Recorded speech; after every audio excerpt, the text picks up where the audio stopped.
Well, I'm delighted to be back with you. We're kind of resuming after about a year and a half, and I don't know, I could do the far side thing, but I'm kind of thinking, let me just announce where we are. And these are strange days, and we're kind of resuming after a year and a half, and you're wondering why you're sitting around a table instead of having these long rows that we used to be in. My Friday morning men's study has been meeting now for over a year, and we've been doing these tables, and it's worked very well, and I wanted to try this out. And I figured, well, since you haven't been back in such a long time, you're happy to be back anyway, so I could just spring this on you, you see, so you won't whine as much. So give it a go here and be a little flexible, because what I have been doing on Friday morning is that I would teach on a topic, and then, having done so, I would then offer some questions for the people to discuss around the table. That dynamic is very effective, because you see, I teach them, and then they respond and interact with the material together, and that's very helpful. And then, at the end, I wrap it together, and we have some of the interactions. What are the best insights you got? And we kind of tie the ribbon. So basically, you do it 3 times. You hear the material, then you respond to it, and then we tie it together. And it's very, very helpful. And we also have a number of people who join us by Zoom.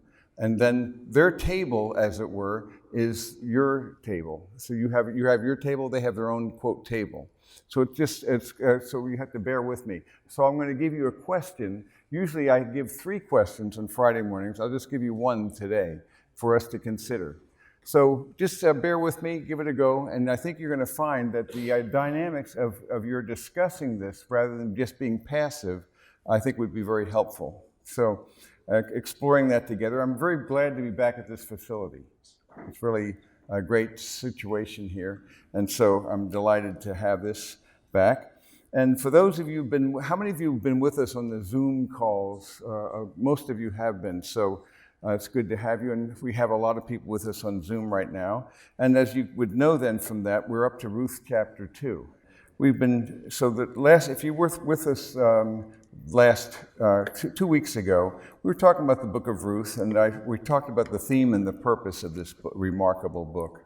We talked about the fact that it goes back to the background of the book of Judges, and especially the last 2 illustrations of unrighteousness in the book of Judges. It was an appalling time. It was a dreadful context of wickedness. And Ruth becomes a contrast, a cameo in the contrasting of that wickedness with righteousness. And so it's a portrait of faith and obedience in a context of disobedience. And as a result of that, then, what we see in this purpose of the book is that one of the things we see is that the Gentiles could believe in the living God as well, and that we discover that Christ's genealogy in Matthew 1 includes Tamar, Rahab, and Ruth.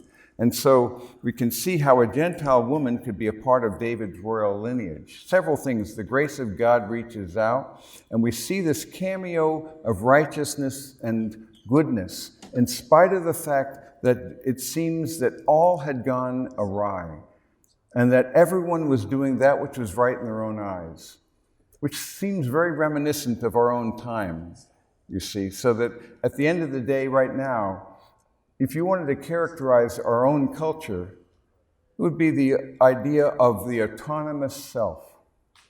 Rather than something external to ourselves, it would be not God, but ourselves, the internal dynamic of me and what I feel ought to be the case.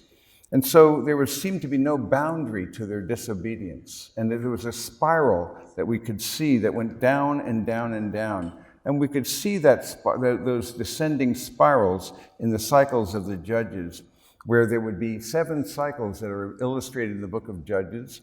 And we saw that they would be so boring, so repetitious, that they would recur again and again, always the same. It was always the succumbing to sin, which would always lead to servitude. And then the servitude, they would have years of bondage until finally they'd wake up and cry out to the Lord.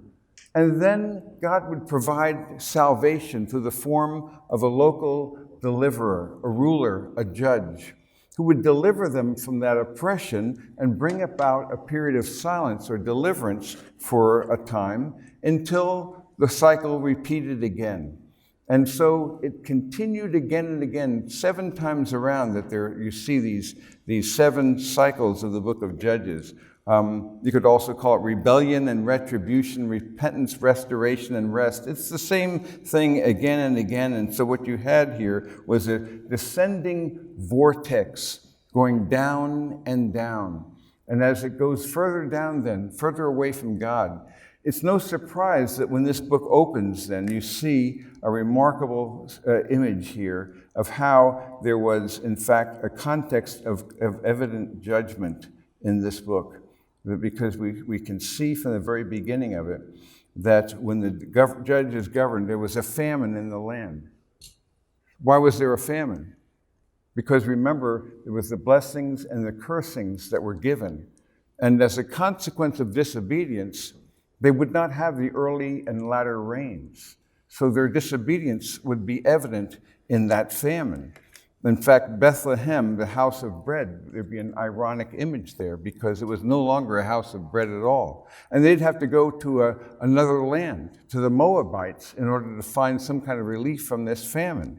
And so here we see a consequence of their own disobedience where because of their foolishness and their failure to honor the living God, they instead then followed their own ideas. They followed the gods of the nations themselves and continued to pursue these other deities. And so as a consequence of that, you can see the Amorites, the Canaanites, the Perizzites, the Philistines, the Ammonites, the Moabites, constantly serving these gods, these deities, hoping that somehow they could placate, manipulate, and get their way. Because that's what religion's about. You see, religion is always about trying to get God or the gods to do what we want them to do. And that's not what biblical Christianity is about, is it? Christianity is not a religion at all. Religion is our attempts to get God to do what we want him to do, or to earn favor or achieve righteousness on our terms. But rather, what we're talking about is one who pursues and woos and calls and romances us. He's the one who is called the sacred romancer of our souls. And the amazing concept is that he's the one who pursues us and wins us to himself. And so, in one way you might say that Christianity is not a religion, it is a romance. And it's going to end well. It's a story that's going to end with 4 acts, as we've seen before. We have creation, we have fall, we have redemption, but then we anticipate the final act where all will be made well. And in that final act then, it means that it's going to be a story that began well and it's going to end well. It's therefore called a comedy, because a comedy is something that's not necessarily funny, but it's something that ends well. And that's why Dante called his work the Divine Comedy. The idea of the comedy then, it means that we are in a romantic comedy. In a very interesting way of seeing it. We live in a romantic comedy. That God is the romancer of our souls. We can't achieve this. He pursues us. And in this wonderful romance, as we can see in the book of Ruth, we can see one who pursues her. And the one who seems to be utterly bereft and alienated now is actually found and redeemed. So all these cycles of the book of Judges, the sin is terribly boring. It's constantly repetitive. It's boringly repetitious.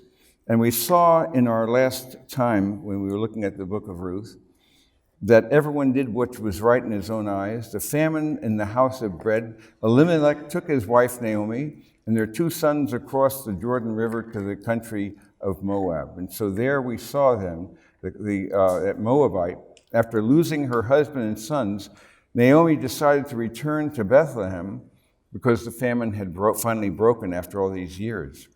So Ruth, one of her Moabite daughters-in-law, she refused to remain in Moab, but risked everything out of love for Naomi and followed her to Bethlehem. And so this remarkable statement that she makes when she pursues him, and she says to her, "May the Lord grant that you may find rest." And then she kissed them, and they said to her, "No, we will surely return with you." But Naomi said, "Return, my daughters. Why should you go with me? Have I yet sons in my womb that they may be your husbands? Return, my daughters. Go. I'm too old to have a husband. If I said I had hope, if I should even have a husband tonight and also bear sons, would you therefore wait until they were grown? Would you therefore refrain from marrying? No, my daughters, it's harder for me than for you. The hand of the Lord has gone forth against me." She's become bitter. So her name even is changed from pleasant to bitter. And so they lift up their voice. Orpha kisses her mother-in-law and leaves. But Ruth, it tells us, clung to her. So she said, "Behold, your sister has gone back to her people and her gods. Return after your sister-in-law. Do not urge me to leave you or turn back from following you. Where you go, I will go. Where you lodge, I will lodge. Your people shall be my people, and your God, my God. Where you die, I will die, and there I will be buried. Thus may the Lord do to me, and worse, if anything but death parts you and me." That's an incredible affirmation, an incredible statement for her to make, that she would be the one who would say that she will stay with her until the end. And so they come to Bethlehem, and there is this transformation that takes place, as we're going to see in chapter 2. So this great statement that she makes, "Where you go, I will go. Where you lodge, I will lodge." This is a statement that's going to be honored by the living God. So that when we get to chapter 2 then, in this book, we see that the sovereign and purposeful hand of God is behind each of the scenes in the book of Ruth. So we can see in this book where she happens to glean in the fields after the reaper. She happens to come to the portion of the field belonging to Naomi's kinsman Boaz. So let's take a look at the text itself. And so she calls herself Mara. She says that God has dealt bitterly with me. So she's angry with God, and she's distressed with this, and she blames this problem on God. And it has not turned out as she would seek to find him. But ultimately, though, this is a story that changes. It has a different narrative, a different direction than she had anticipated. Now, this man of great wealth of the family of Elimelech, he was a kinsman. His name was Boaz. And Ruth the Moabitess said to Naomi, "Please let me go to the field and glean among the ears of grain after one in whose sight I may find favor." And she said to her, "Go, my daughter." And she departed and went and gleaned in the field after the reapers. And she happened to come to the portion of the field belonging to Boaz, who was of the family of Elimelech. Now, this is an interesting idea about this gleaning business, because it's a provision that was made in the law, and in Deuteronomy chapter 24, it describes this as well. And so if we take a quick look at that, there's an actual amazing provisions that were made in the law to provide for the alien, the widow and the stranger, and the orphan. And so when you reap your harvest in your field and have forgotten a sheaf in your field, you shall not go back to get it. It will be for the alien, for the orphan, and for the widow, in order that the Lord your God may bless you in all the work of your hands. When you beat your olive tree, you shall not go over the boughs again. It shall be for the alien, for the orphan, and for the widow. When you gather the grapes of your vineyard, you shall not go over it again. It shall be for the alien, for the orphan, for the widow. You'll remember that you were a slave in the land of Egypt. I'm commanding you to do this thing. So there's a provision for these people who would otherwise be in desperate straits. And so that was a provision that was made in Deuteronomy, and also in Leviticus 19 as well. This provision is made. But in Leviticus chapter 19, verses 9 and 10, very similar concept here. Now when you reap the harvest of your land, you shall not reap to the very corners of your field, nor shall you gather the gleanings of your harvest, nor shall you glean your vineyard, nor shall you gather the fallen fruit of your vineyard. You shall leave them for the needy and for the stranger. I am the Lord your God. What's going on here? It's an amazing thought. It's interesting because, as you probably know, there was more than one tithe in Israel. Most people know, of course, about the annual tithe, but there was a second annual tithe that many people do not know about. The second annual tithe was for them to actually celebrate, to take 10%, to go up to Jerusalem with their family and to basically blow it on whatever their heart desired. It was to have a party before God. And God hates basically stinginess and squandering. He hates the idea of just holding things, but he wants generosity. In fact, it forced them to become more dependent upon him so that they would actually honor God and celebrate this so they could purchase whatever their heart desired. And so it's an amazing thing that was done. And then every third year, there was another tithe. So there was a triannual tithe. You put that together, this business of tithing was more radical than you might have supposed, because it was 33.5%. But then I realized that I've not seen anyone mention this tithe because this is a passive tithe. Figure it out. This is a passive tithe because you were not allowed to glean to the edge of your field, nor could you beat your fruit trees a second time, nor could you do your olives and your grapes. What does that mean? There's a lot of passive revenue being lost. I would guess it'd be about 10%. Work that out. Now we're talking about over 40%. So if you want to play the tithing game, it's more serious than you might have suspected. But that's another story. Because I claim we're not under the tithe. Instead, in the New Testament principle, it's now proportionate, and it's sacrificial, and it's cheerful. It's actually even in many ways more radical, but that's another discussion. But the point is, this was designed as a provision for the people so that they would be made available for those who were in need and people who had a need for the assistance. And so there was a provision then that God made available for his people. Let me get our book. Go back to our book here.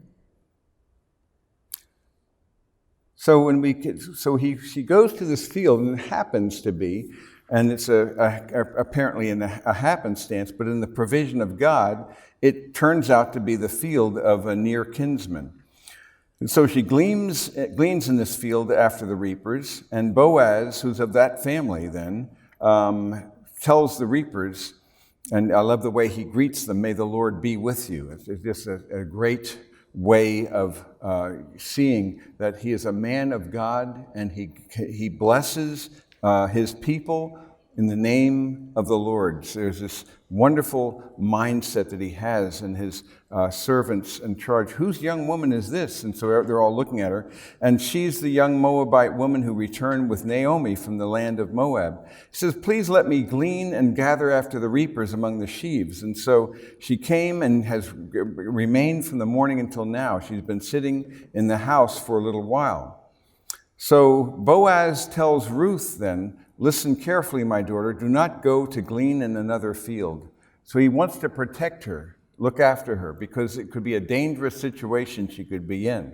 "Do not go from this one. Stay here with my maids. Let your eyes be on the field which they reap, and go after them. Indeed, I have commanded the servants not to touch you. When you're thirsty, go to the water jars and drink from what the servants draw." So she doesn't even have to go and draw the water. He's giving her extra provision, and she is amazed at this grace. She bows to the ground. "Why have I found favor in your sight that you should take notice of me, since I am a foreigner?" And so she's astonished at this grace that has been bestowed upon her. But she is answered All that you have done for your mother-in-law after the death of your husband has been fully reported to me, and how you left your father and your mother in the land of your birth and came to a people you did not previously know. There's a kind of an allusion, by the way, to the faith of Abraham, who also left his father and mother and went to a land that he did not know. There's a kind of a sense in which a great risk was taken, and God honors that risk of faith. May the Lord reward your work and your wages be full from the Lord, the God of Israel, under whose wings you have come to seek refuge. And so the concept of finding our refuge under the wings, under the protective grace of the living God is really, at the end of the day, what we're called to do and to be. So she says, if I've found refuge in your sight, favor in your sight, you've comforted me and have spoken kindly to your maidservant, though I'm not like one of your maidservants. And so he protects her. He tells her to eat of the bread and dip your piece of bread in the vinegar. So she sat beside the reapers, and he served her roasted grain. She ate, was satisfied, and had some left. And so she was a very hard worker, because he commanded, let her glean even among the sheaves, don't insult her. So he's protecting her again from dangers that otherwise could very well have occurred. In fact, you shall purposely, he's kind of setting it up for her, pull out some grain from the bundles and let it there. So he sets it up for her, and this grace upon grace. He gleans until evening and pulls out enough, about an ephah of barley, 30 to 50 pounds of it. Takes it and brings it to the city. Her mother-in-law is amazed at what she was able to glean. And she took it out and gave Naomi what she had left after she was satisfied. And she said, where did you glean today? And where did you work? Because it was obvious something is unusual. And her mother-in-law then said to her, how did this happen? May he who took notice of you be blessed. And this is going to be a theme we're going to be seeing then, because this idea of this kinsman redeemer is now surfacing. The name of the man with whom I work today is Boaz. And Naomi said to her daughter-in-law, may he be blessed of the Lord, who has not withdrawn his kindness to the living and to the dead. And again, Naomi said to her, this man is our relative. He is one of our closest relatives. Then Ruth the Moabitess said, furthermore, he said to me, you should stay close to my servants until they have finished all my harvest. So Naomi said to Ruth, her daughter-in-law, it is good, my daughters, that you go out with his maids, that others do not fall upon you in another field, because it was a dangerous situation that this would otherwise have been. So she stayed by there and lived with her mother-in-law in that context. And so when we look at this book then, we see how God has protected her, and actually, ultimately, we see at the end of the book how the origin of the Davidic dynasty is in fact illustrated. In fact, there's the theme of redemption, this kinsman redeemer, that God's gracious character and sovereign care become beautifully exemplified in this. We see providential rewards for faithfulness. So this book is really like a cameo of grace and goodness in the context of actually a darkness and an ugliness because of sin and rebellion. There's always then a faithful remnant of people who will then honor the living God. And that's what we really see in this wonderful book. Some of the things that I particularly like about this book, and I alluded to this a couple weeks ago, is the idea of a kinsman redeemer. And the key chapter we're going to be seeing is chapter 4, and the laws of property redemption. We'll be anticipating what that looks like, and the brother's duty. I'm not going to teach this right now, but the basic concept here is that it was necessary for him to purchase this. But the real contribution in this book to the Bible as a literary, historical, and doctrinal and moral book is it's a richness that adds so much to the Bible in terms of its contribution. One of the two books named after a woman, so Ruth and Esther. So you have a Gentile and a Jewish woman. One lived among the Jews, one lived among the Gentiles. Ruth married a Jewish man in the royal line of David, and Esther married a Gentile and a man who ruled an empire. So both are stories of faith, both are stories of blessing. So you have, again, a context here of Ruth of fidelity and righteousness and purity. But whereas in Judges, you have immorality. The contrast between Ruth and Judges is following the true God as opposed to idolatry.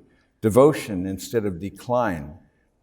Love instead of lust. Peace instead of war. Kindness instead of cruelty. Obedience, which leads to blessing. Disobedience, which leads to sorrow. And spiritual light versus spiritual darkness. Again, in many ways, I think we're all called to become agents of light in this darkness, in this world. So that God calls us then to be agents who are stand apart, who have a different vision, a different call, and who are not defined by the things of this world, but who have a different agency, a different vision, a different purpose.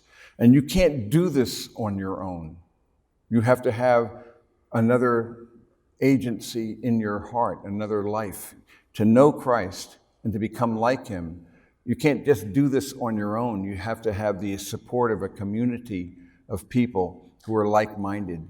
You need to be a man of the Word, but you also need to be a man of commitment to relationships with others who are like-minded. And that's why one of the reasons why we meet and fellowship with one another, so that we can encourage and stimulate one another to love and to good deeds, so that we pursue these things together, that we have a desire to move in the direction that we are called to be like, to become more and more conformed to His image.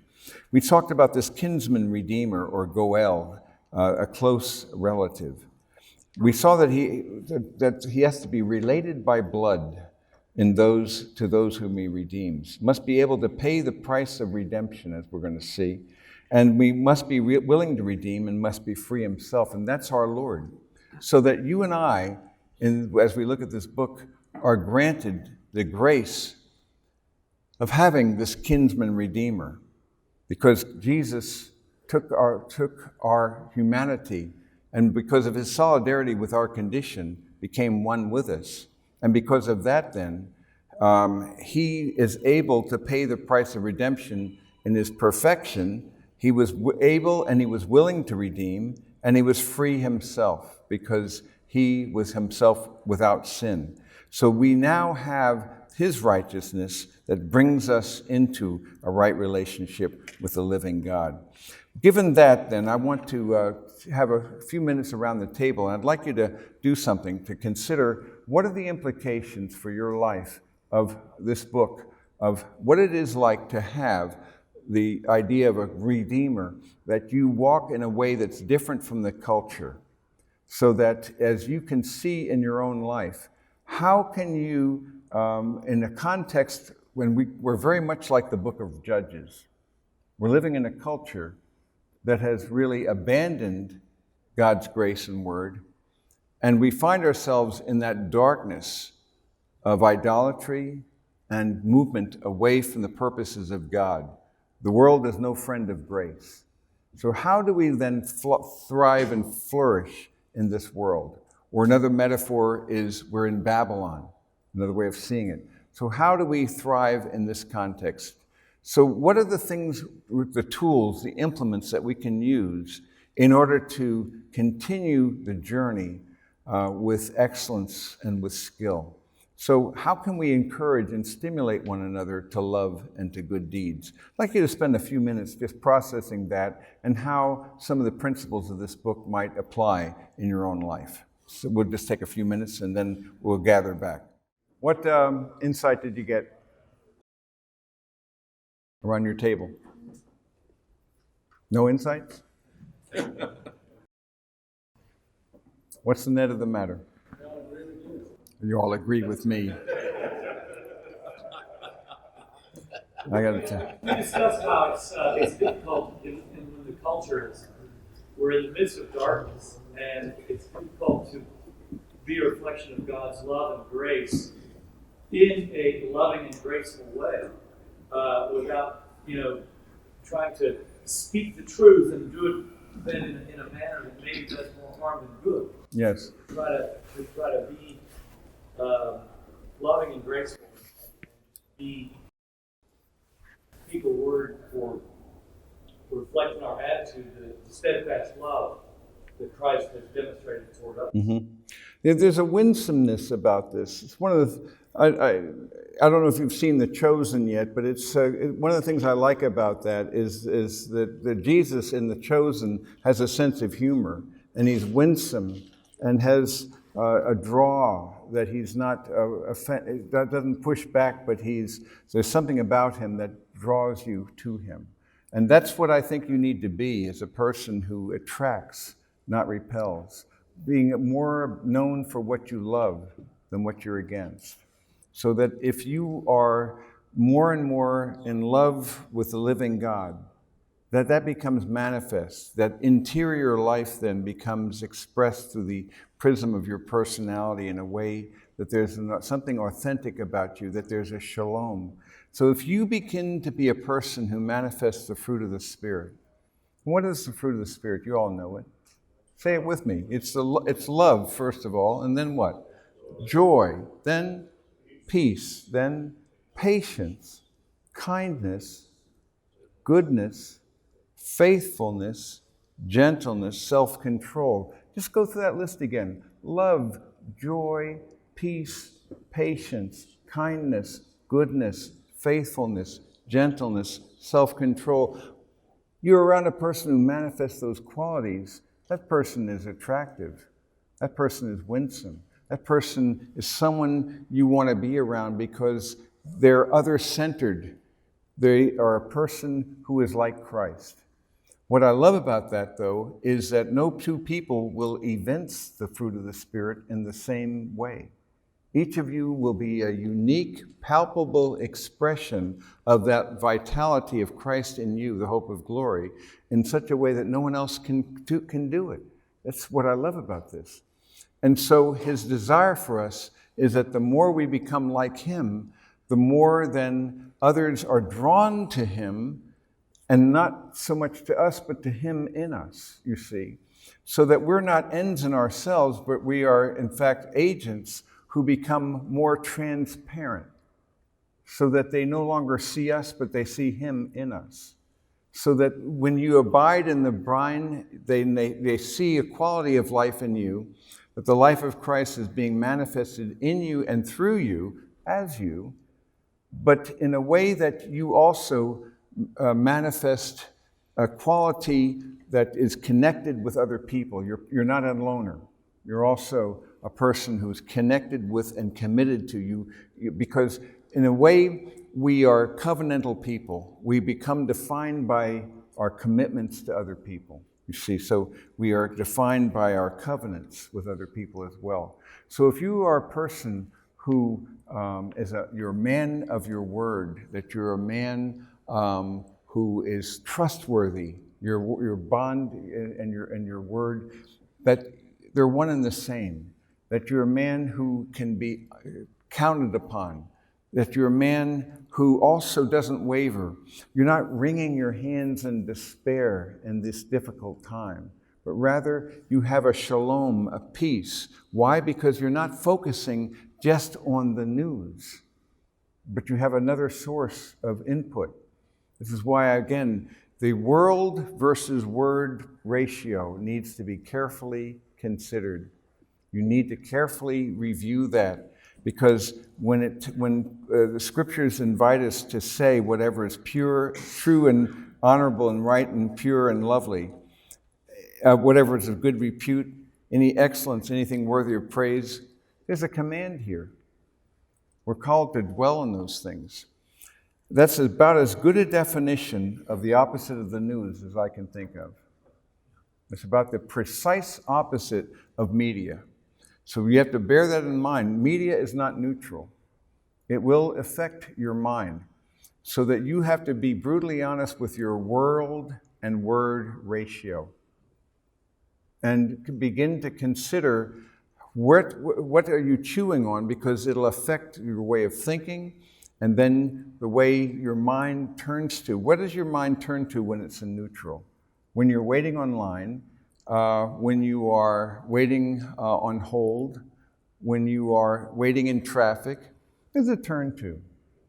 You see? we have a lot of waiting time. And so I want you to be a person then whose word-to-word ratio begins to diminish and your word-to-world ratio increases. It's a question of what do you seek? What do you want more than anything else? We have an awesome ability to make room for what we treasure. The heart will make room for what we treasure. And so my desire for you is that you do that. Was there another thought that you had around the table? Wrap it up, Ken. Oh, we need to wrap it up? Okay. Yeah, okay. I began to sermonize. I'm sorry. One question that's quick. Well, no, I just think this is just a kind of an introduction, and I'm going to give you more questions next time. But just to get kind of started again, it's just great to be with you physically again. I'm delighted to see you. And there's nothing like the analog dynamic where I can see a guy and give him a hug and just be with you. There's no substitute for that. And the idea of incarnation, because that's what life is about, is the incarnate manifestation of the life of Christ through a person who expresses that in a way that we see an authentic person who cares for each other, and how we love one another becomes an expression of the grace of God. So we want to be people then who express the peace of God which surpasses all comprehension. Let that guard your heart. Let that guard your mind in Christ Jesus. So, Men's retreat, September 24 to 26, Pilgrims on a Narrow Way.